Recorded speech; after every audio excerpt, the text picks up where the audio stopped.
if you care very deeply about those things, then like, awesome, let's go.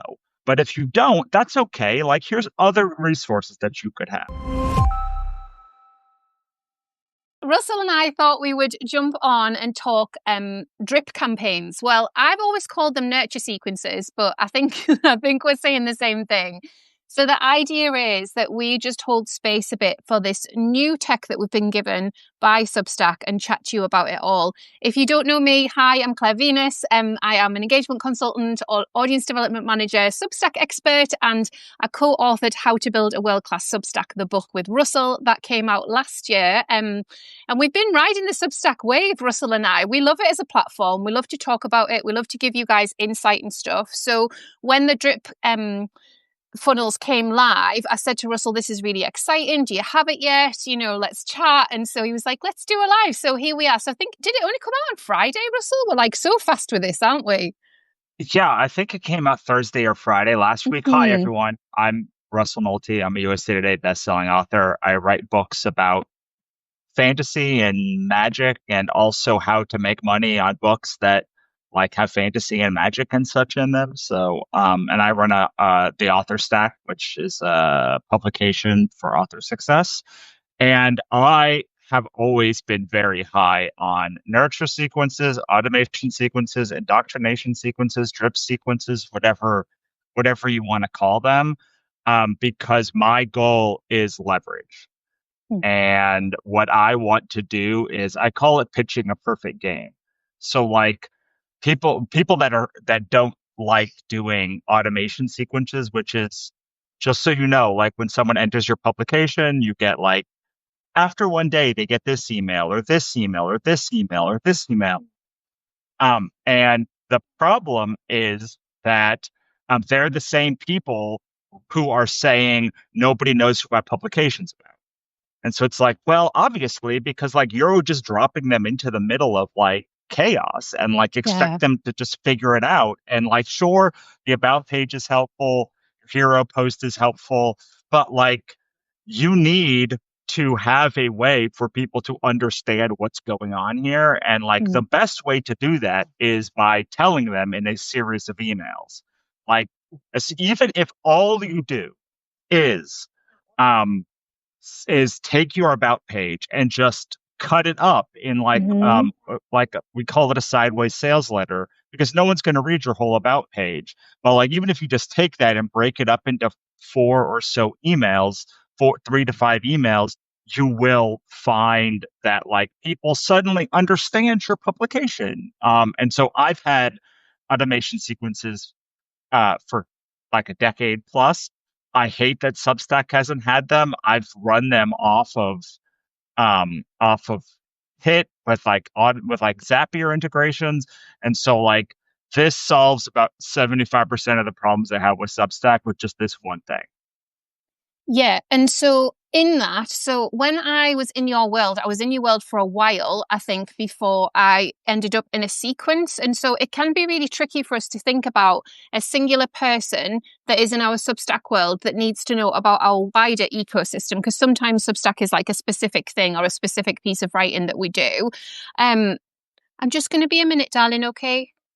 Colours that Stella likes. Stella would love if you did some black on there and some gold. Gold, black and gold. Here we go. The multitasking today. So when I got the series of welcome emails from you through, I think it was through Kit at the time, I was like, I did not know all of this amazing stuff about Russell, because I'd just been exploring, reading your Substack articles. We chatted a bit on notes. So it was really, really helpful to me. And lots of people will say to me, like, I feel awkward about nurture sequences because I'm pestering people. And what if they unsubscribe? And it's like, for your right person, that will just be an act of service. However, we do have to give it some thought as well. We can't just like land them in a whole load of more confusing territory and give them a load of work to do. It's more like saying hello and the start of a conversation, isn't it? Yeah, absolutely. And so my automation sequence is basically the idea is, what am I great at? Like Mm. how can I help you? And so there's an email that says like, I am not a 7-figure author. If you're trying to like game the algorithm, like I'm not the right one. I'm not the Got one, you. son.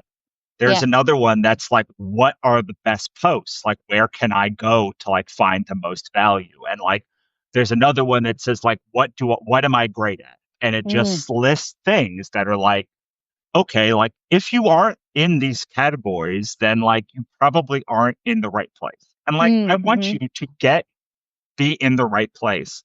So for a long time, I think maybe still my last email in the sequence is like, are you this kind of person? Here are some other resources that aren't. Are you at this point in your career? Then maybe you should be like with this person. And like it actually like links out to like dozens of other resources and other creators. You're one of them. Who's like, Mm-hmm. if you want to dominate on Substack, like go talk to Claire or Mm, Christy or like one of these people. And so like what you're trying to do is give people footing. So that when they get into your ecosystem and they start reading your posts, they know what your point of view. They can be mm, like, okay, I understand the history of this, so I can get the most value from it. And I can know I'm in the right place. And honestly, like I can give you space to mm, like, maybe I don't agree with this point, or like maybe I don't I don't like this thing you're saying, but like I know what your overall point is. And so maybe I'll like give the first half of your article more grace to get to the bottom of it. And mm, that's what I think a good indoctrination sequence or a good drip sequence is trying to do. It's trying to say, okay, you've known me for one day and like you found me on some article, but like let me go back and tell you yes. my history. Let me Yeah. tell you where what I'm focused on and where my Mm, point of view comes from mm. and where we're going. Yeah, yeah, I love that. And for me, one of the things that I've seen massive success with since I set up a nurture sequence, so I have a Zap that then zaps to Podia email via Google Space. It was like a whole thing. It cost me a lot of money to set up. Worked with a brilliant person on it because I do not have that brain. But one of the things I wanted to do was explain a bit more about what Substack is and how people can manage their Substack account.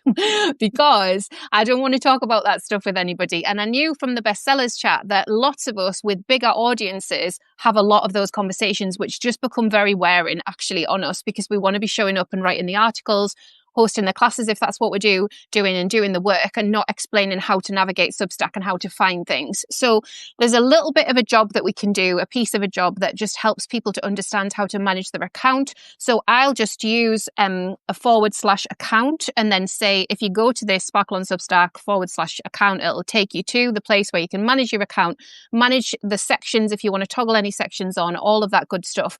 Also, people don't know that they can pause. So because I run a membership model on Substack, like paid newsletter is easy. It is so easy compared to a paid membership. People who pay into a membership expect a lot.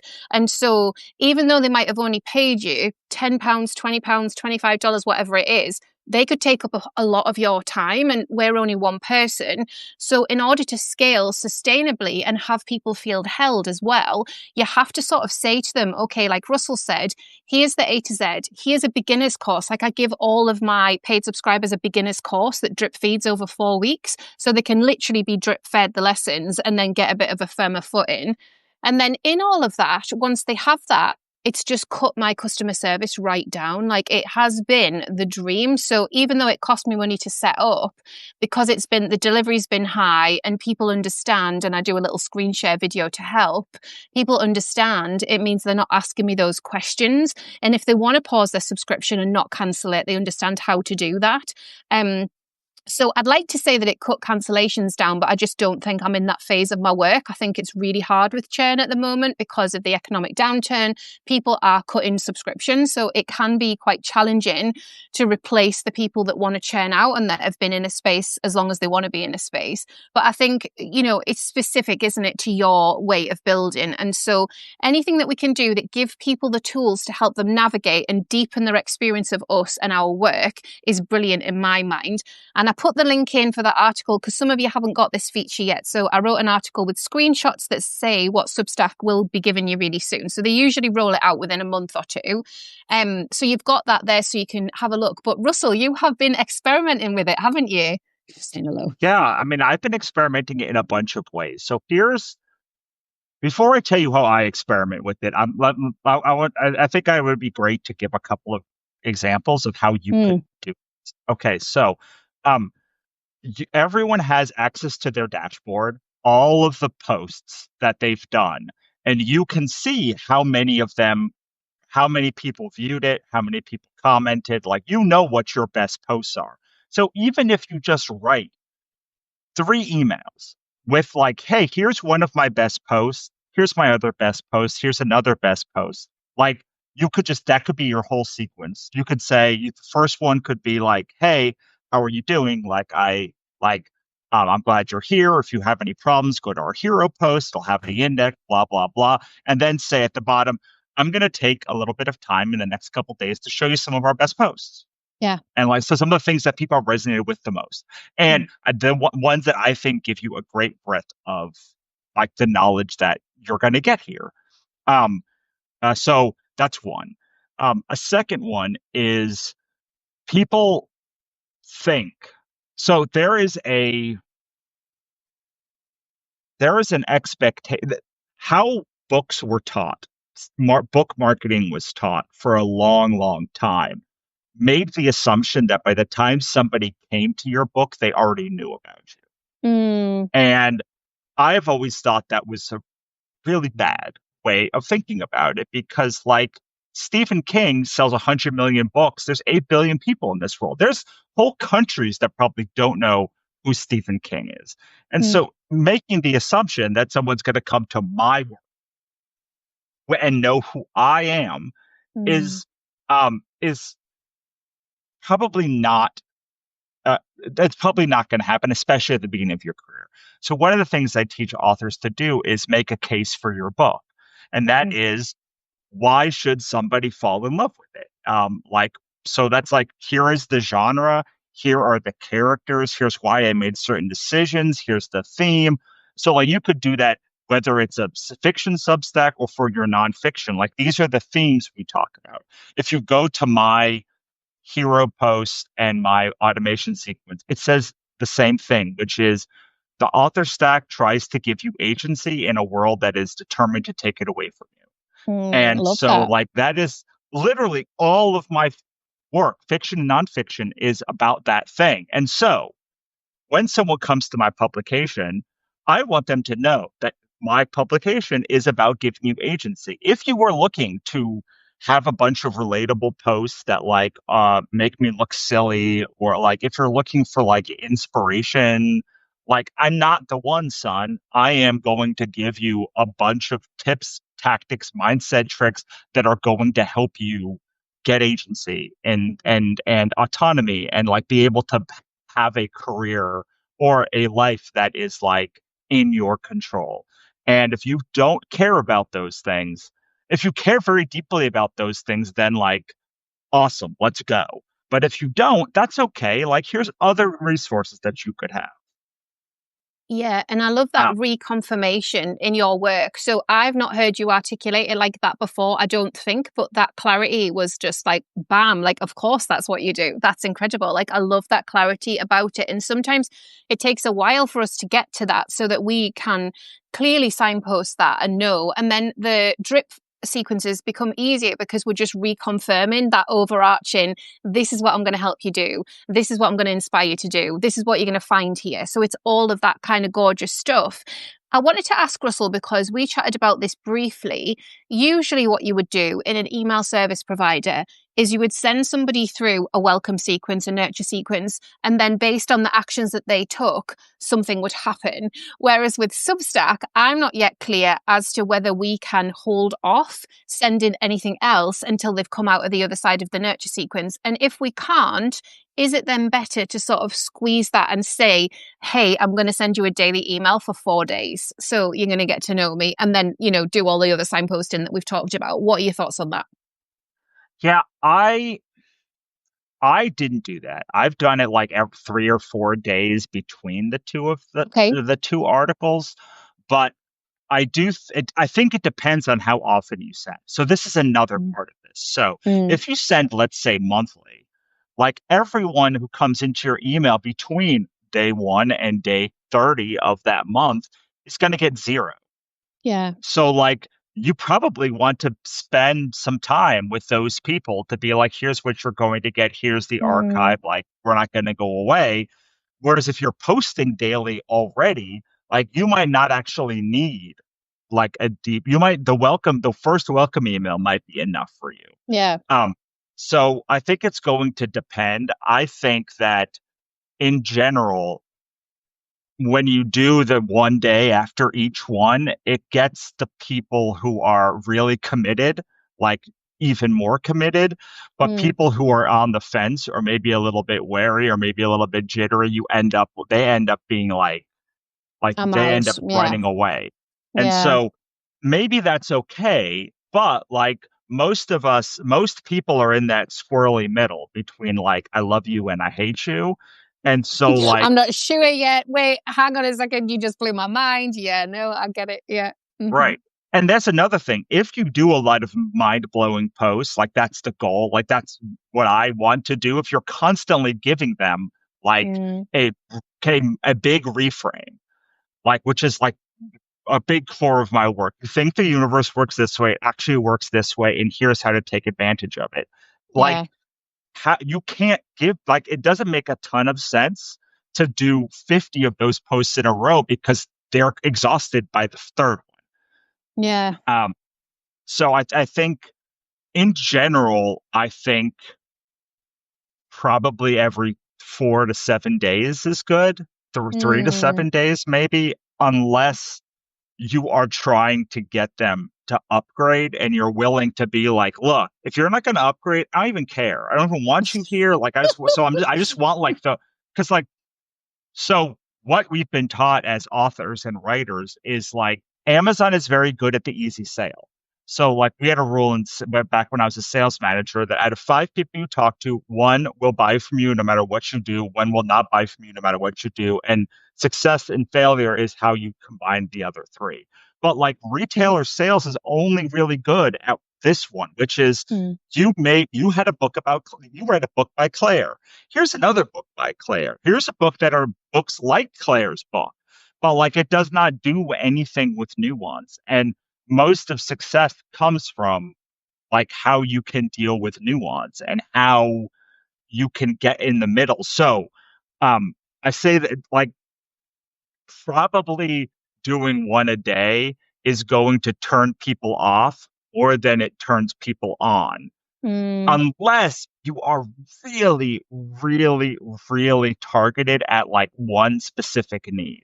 Like mm, if your Substack is about lowering grocery bills, like that you have a course on lowering grocery bills and that's the only thing you focus on, then probably you want to tell people like your whole funnel is determined to get that person into a sale. If you mm, Most people I think on Substack are more nuanced than that. Like they want to like their big thing is like musings. I'm like, you don't need to get inundated with musings. You want to get one, think on it, prove on it, settle with it, and then like send the next one when people are settled. So it mm. does really depend, I think, also on like what your goal is. Yeah, for sure. And just looking at what Substack have given us, and not all bestsellers will have this, but some bestsellers will have this. If you go into settings, you can't type the word drip and have it come up. That doesn't work. You got to scroll the settings page. So you've got free to paid conversion campaign, paid onboarding campaign, upgrade onboarding campaign, founding onboarding campaign, which is super helpful for me and Russell because we do a lot with the founding tier. And then we've got a win back campaign as well. These are heavily focused on sales, right? These are heavily focused on if you write some of these emails, you will be able to get free subscribers, readers to convert to paid more quickly. I don't know yet. I don't know yet because one of the things that I teach is exactly how Russell articulated. You get your enthusiastic Elinors who are like, I love everything that you do. They'll go into the archives, they'll find a free class over here, they'll be back in a week asking for more stuff. That's all great. You can say, hey, and I also have a paid membership. I've actually got a call coming up. It's great timing, all that beautiful stuff. Other people with our busy lives are like, oh, yeah, that's something I'll probably get round to, but like, I want to take my time with it and I don't necessarily want blueprints and kind of too much noise. I want to figure it out in my own time. So their timeline is just going to be longer, no matter how many emails you put in front of them, unless you want to smash them with a massive coupon. But even then, that goes into this kind of accumulator part of the brain that's like, well, maybe I should go in now. It's like psychological. If I get in now, then I'm going to get it this much cheaper, but did I want it? And so it's like all of these different emotions running through.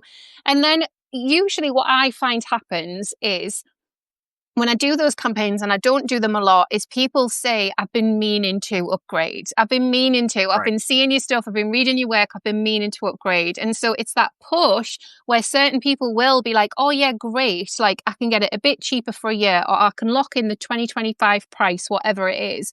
But all of the experiments that I've done in this area, it really does depend. And I think Russell's analogy of the 5 people is so helpful, because I think we really need to be careful about presuming all of our readers want to upgrade to paid, because they actually don't. Like lots of them do not. They might do in time.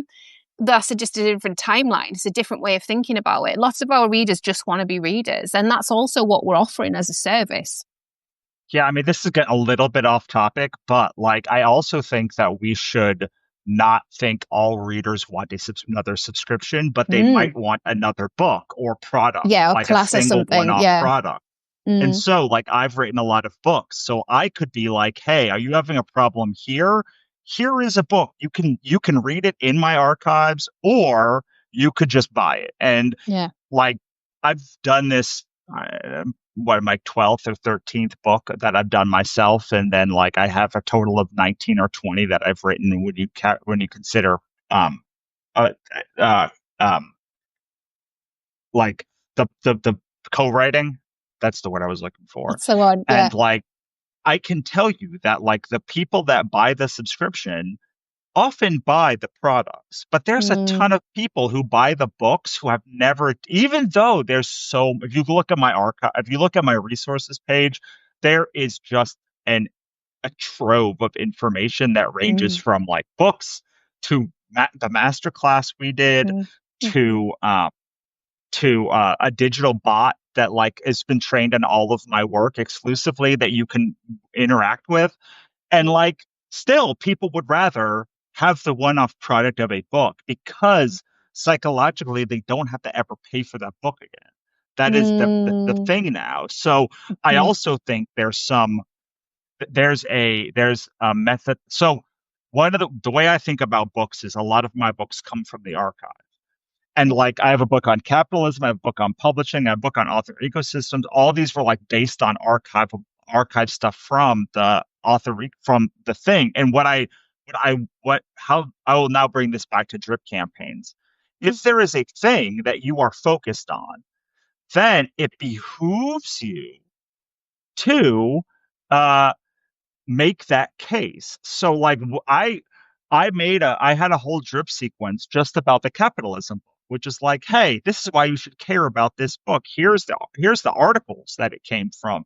Here's Mm. the themes that it comes from. The same with the publishing book. The same with my not my fiction as well.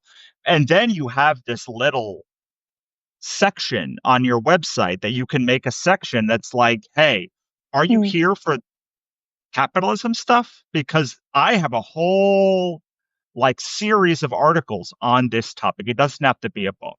And you can make that case in a drip sequence a lot easier than you can in just like one post. Because now, even though I run Capitalist, which is my founding member tier, like, I don't talk about capitalism nearly as much as I did during that time when I was writing it, thinking about it, going back and forth in it. And I don't talk about how publishing is broken now nearly as much as I did before. Those were cases I had to make so that people could get to the case, which is like how to be happy and a successful writer at the same time, which is the thing I've always cared about, but Mm. I couldn't make that case until I made all these other cases. Does that make any sense at all? Yeah, it really does. And holistically, this is where I got to, because my ecosystem takes people on a journey. And because I found that Substack was a great starting place to express long form again, monetize at the lowest level. So, low ticket, subscriptions, even though subscriptions can also be a slog. Like, it is low ticket. So it's an easy way in for an entrepreneur.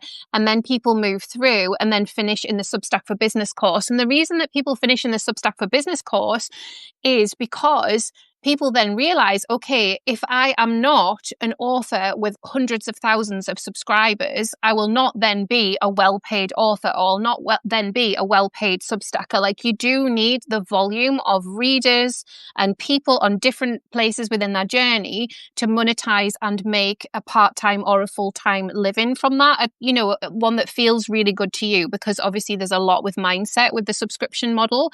So the business of your Substack, my course, really helps hold them in this model of, okay, if we're doing long form, because we love it, if it exists in podcasting and articles, what else are we doing? So in the same way that Russell and I approached the Substack book, and we were like, okay, like, we're going to pull from all of these articles and we're going to make it work within both of our tone of voices, and we're going to make it so that it works really well for beginners, but there's all the deep dive stuff. It feels like we can take people on that journey and say, hey, if you want to be in my world for a little while, like, if you've got some time, there are all of these different places. Whereas sometimes I meet entrepreneurs and business owners who are like, I just need that business course, Claire. Like, Substack is great and all, but like, don't take me through the whole beginner sequence and get me to creatively express. Like, I've done all that stuff. I've been doing it for 20 years. Just tell me how it works with my business. So I really like being able to position myself in those different ways as well, where I can be open-hearted to the beginners, spend time with the creative expressionists and say, yes, isn't it beautiful to be able to self-express, but also support the business owners to not burn themselves out.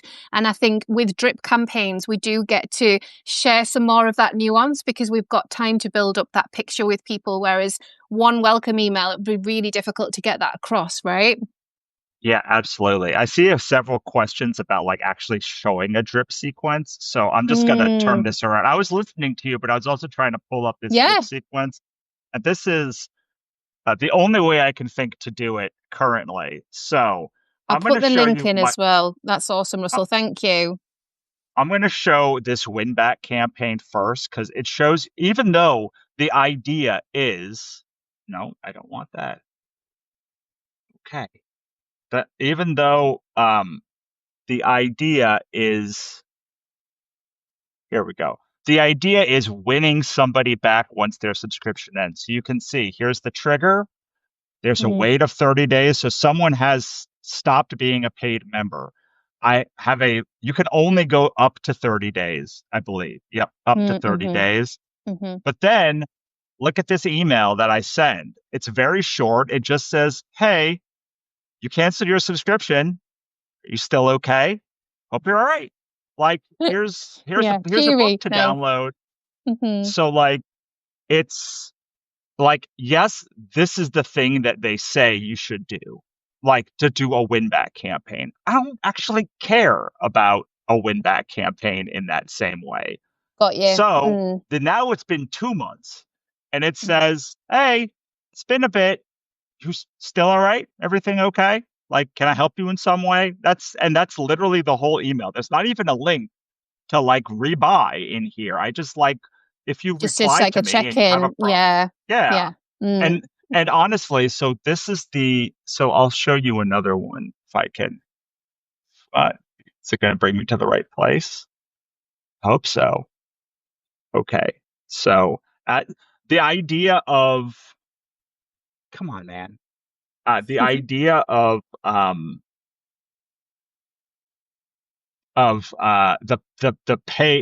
paid onboarding. So this is how I do my like paid subscriber onboarding.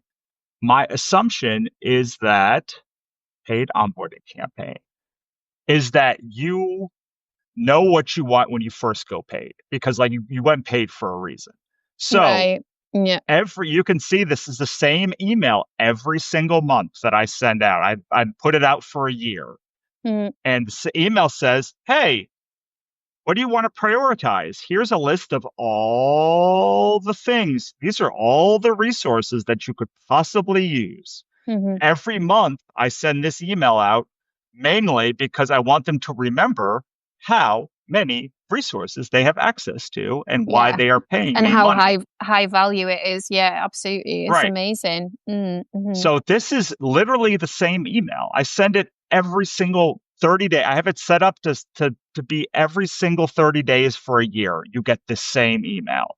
Yeah. And I don't have the you can I like doing one every quarter. That's a little bit different, but um you don't have the option here now. So it's not perfect.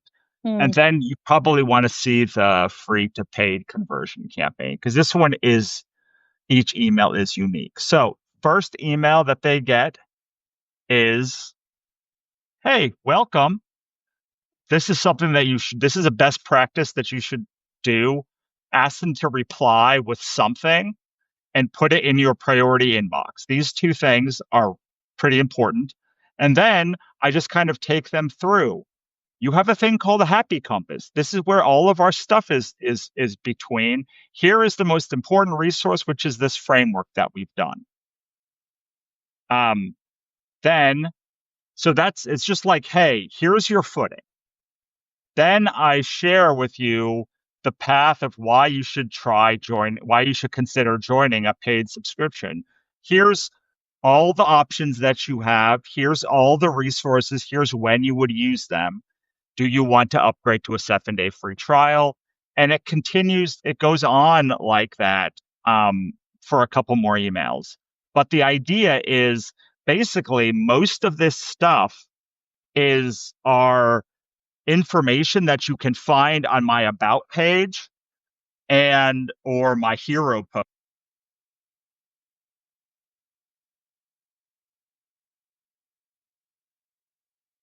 I think I think it just muted there, Russell. Fine. Oh, there's you're back. You're back. It's fine. Oh, Yeah. yeah. No, that was Okay. that Like, was that was so awesome. Just to the amount of work that you've put in, people will be like, but it's okay because you guys have this stuff, and if you haven't, this is work well worth doing, and you can take your time with it. I'm actually going to put on some free co-writing sessions to help people with it because I know the people in my world will just like freeze. So we're going to do it together. right. Yeah, the easiest way to do this is you either have an about page or hero post. Preferably you have both. But Yeah. like the information on that hero post should be broken up into 3 to 5 emails and sent to people because nobody's going to read your whole thing. It's just no one's going Yeah. to read your whole sales page at all. Yeah. Like they are going to skip to the thing they want and they're going to forget and then they're going to be like, "Oh, what if so like you've I'm all about creating leverage. So yes, that's a lot of stuff, but like most of that stuff I've done it one time. And once I've done it one time, I want to find ways to do it like 10 more, to use that same information 10 more times. Yeah, yeah, absolutely. Georgina was asking how often do you go in and update your evergreen and nurture sequence? And I'm saying the idea is that we can set it and forget it and know that it's working hard for us behind the scenes. So if I make digital sales while I'm asleep, like that is my best case scenario because I made the things and the things are still relevant and exciting and important. So if somebody has gone through a nurture sequence on my other email service provider and found something that feels really good to them, that's amazing and awesome. So it should be the same on Substack because we should be able to share some of the value resources. As Russell said, we can kind of carve things up. So the idea is that you should feel really comfortable with how you've set out your stall, essentially. Like I like to think about it as, like a Christmas market and you've got your stall there, your digital stall, whatever that looks like. So you've got that and it will be just resonating with people. But of course, we should get some analytics as well. Russell's just set all of this up and I've not even got there yet. So we should be able to get some analytics and see what's going on, hopefully, fingers crossed. Yeah, absolutely. I think that this is how I think about welcome sequences. You should optimize your welcome sequence until you stop getting questions about those things. Yeah, yes, that's And it. then Yeah. you don't have to do it again until you have a new resource or people start asking questions or a thing, or the direction of your publication changes. Yeah. And like you will, but like, or like you stop getting your conversion rate from free to paid isn't like where you want it. Like there's reasons to, but like I set a email sequence for my fiction company in 2024 like the Mm. end of 2024, and I didn't touch it all year because like there Yeah. wasn't really Nice. uh, until I had a new book in one of my main series that I launched, Mm. and then I was like, I have to go in and like make changes to this sequence because Yeah. it's not updated. But like within an hour or two, it was done. So like my whole goal is that you never ask me a question. Mm. Like I want you to find the thing you want. If you have to reply to me or like, ask me questions, like beyond like this is my biggest block, or like then like I feel like I have failed in my ability to set up an intuitive publication. And so like Mm. the welcome sequence is a way to get people onboarded without them asking the same question 900 times. And Mm. I probably wouldn't make a change until you get the same question three times at least. But like Yeah. it ends, you are probably going to be able to get most of this done, as I said, in the hero post, and your welcome sequence is going to be a lot of overlap. So like, Yeah. Claire, I'm I'm very confident that if you went to your hero post right now, or your welcome page, you could set up one of these sequences in 50 because you've already Yeah. done the thought, all of the thoughts done. And Mm. this is one of the things that I constantly have to show people, whether it's Kickstarter, Substack, whatever the thing is. Like Mm. once you have to do the thinking one time, no matter what. Like the thinking has to be done once, but the effort can be then ex- broken up across dozens and dozens and dozens of. Yeah, yeah, I absolutely love that, Russell. And it's so true. I think if we do step into overthinking in any sort of way, you've got a ton of resources on mindset as well. And I think sometimes it can feel just a bit alien. You're like, wait, who is this person and how are they receiving it? And people, sometimes in my world, people get more secure if they can have more conversation first. So if you are just starting out and you're feeling like, I just need some feedback, like I need to understand if this is resonating, then we have the notes tool. You know, you can chat to people on notes. You can invite conversation. Like I've always invited conversation with my welcome email. It's something that I do. And in the last year on Substack, it's just totally nosedived. Like nobody replies, you know, and that's fine. Like not nobody, but very rarely do people reply. But there is this piece of that I talk about in terms of breaking the fourth wall. So if you are at the start of your journey, you want to be aiming to break the fourth wall because you'll learn more about your reader if you do. If you're still second guessing, is this good enough? Is this going to give them everything they need? How's this going to be? It's harder. Whereas if you know, okay, these are the questions, like when I set up my A to Z, Christy did it for me. That just solved like 99% of my problems. It was like, okay, people don't know how to search Substack. I can tell them how to search Substack, or I can just make an A to Z, which makes it much easier. Like it's like they just missed that little search icon or something.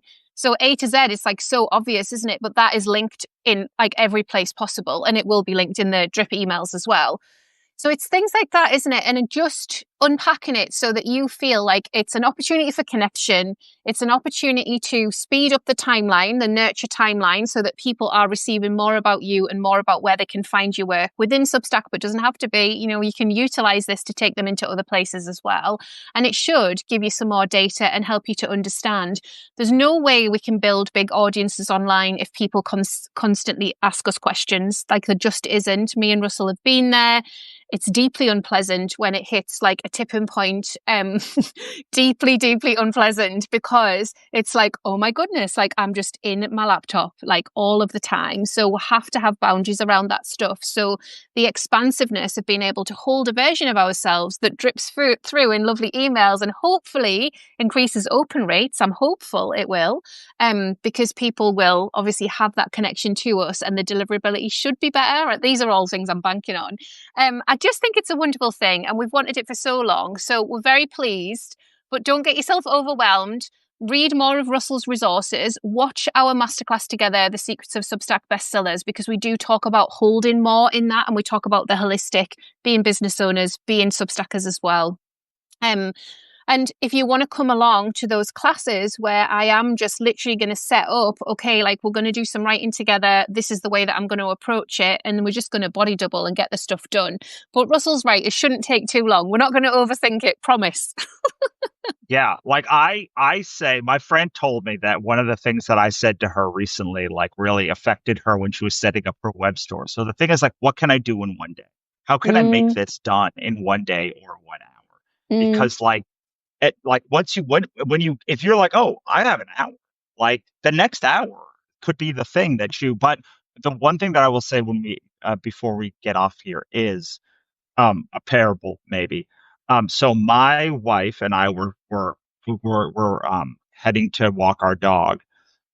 We do that every Saturday, like by the ocean, and she was talking about how she was working with a company to like build their framework for writing nonfiction articles, and I was like, it's literally my entire life, dude. And she's like, well, like, okay, how do you do it? And I was like, okay, well, like I do have a framework for this. And then mm. that became like an 8,000 word article or something like that, that Okay. then she can people can use.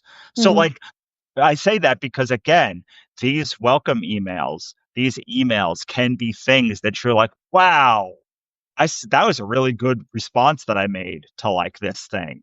Or like you can even look up Quora about like your topic and look at like what the things that people have the biggest questions on. Like, but like you probably know as a person who has lived in this world for more than 2 years, like the things you like talking about and the questions that people already have.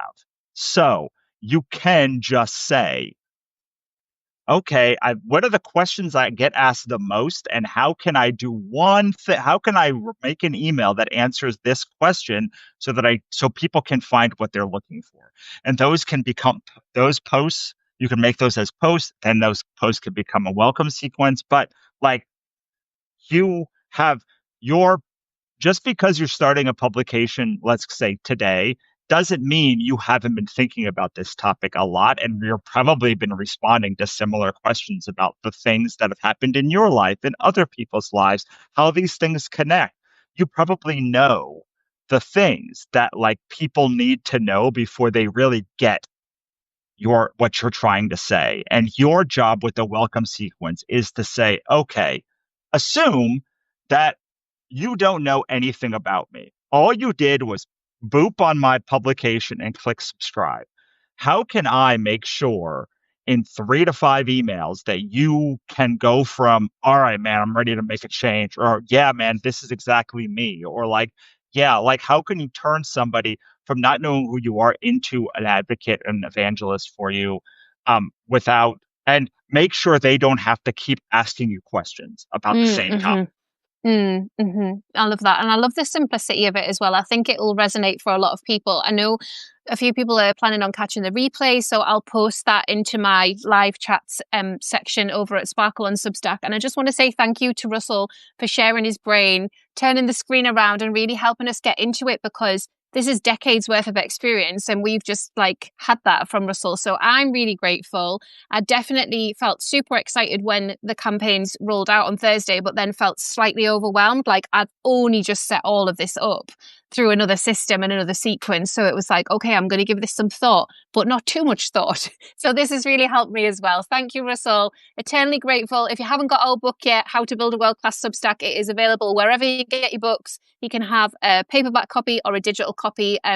We are really proud of it and we would love for you to shout about it and advocate for it. It was the first Substack book and it was based on all of our careers, but also 2 years of experience on the platform as well. So we haven't just thrown it together for money. It was an act of service for you guys, for the beginners, for people who wanted to hold a physical copy of a book, because Substack is not an easy platform. It can be, but at first I think people get pretty overwhelmed. So yeah, thanks again, Russell. I'll go and rescue my family and get on with family dinner time, but I really appreciate you. See you soon. Sounds Bye, great. everyone. Bye. Bye.